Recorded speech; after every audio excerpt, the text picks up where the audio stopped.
बहुत दिन होता मुझे नवीन बाबू को भेटी नी मैं भुवनेश्वर आज थी आ नवीन बाबू सामने कथा आसिक भेटी कथबार्ता आम अनेक प्रकार कथबार्ता आमर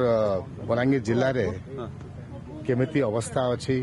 सांगठनिक अवस्था केमिति अच्छी कौन कले आउ बेटर करिपारिबा तार संगे संगे जो प्रकार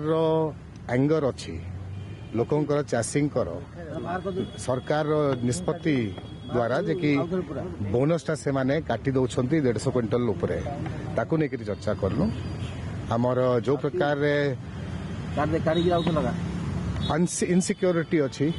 महिला मान भितर जे कि नवीन बाबू कहते अनेक थर ताकू लेकर चर्चा है आगामी दिन में असेंबली भी आसो आम अनेक प्रकार कथबार्ता विषय चर्चा कलु कौन स्पेसिफिक जिनिसटा ना न जहाद्वारा जहाँ आमको गणमाध्यम रखा अच्छी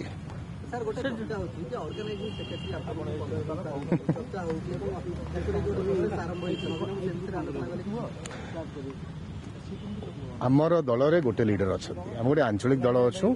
मूलरू बिजू बाबू ना दल थिला बिजू बाबू परवर्ती रे नवीन पट्टनायक तार सभापति हेले नेता हेले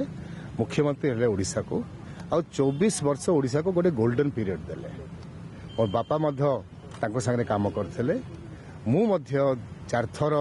एमएलए एमपी हेकरी तांको संगे काम करछि दल संगे जुड़ित अछि मूलरू गोटे साधारण वर्कर हिसाब रे जहाँ दायित्व मते दिया हिछि बलांगीर जिल्लार ताको मु पालन करबा लागि प्रस्तुत अछि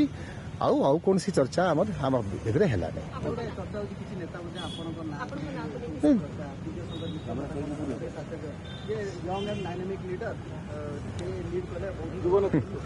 जेतकी दिन तो नवीन पट्टनायक अच्छा कौन सी लीडरशिप प्रश्न उठुनी आम सबू एकत्रित अच्छु नवीन बाबू पछपटे नवीन आम पूरा विश्वास अच्छी कि जो प्रकार अव्यवस्था होची एबे ओडिशा रे ताको खाली नवीन पट्टनायक आउ थे मुख्यमंत्री होकर बदली पारे आपन तो सेदिन थिले से जो नेता माने कहिले खोला खोली कारण कोन ताले से तो आपन तांको पचरेबे परंतु बलांगीर थिले दुई पद प्रशंसा मते करले तार अर्थ नाइन कि किछि बड़ जिनिसटा हेबाके जाउछि आउ मोर माइंड क्लियर अछि आम दलर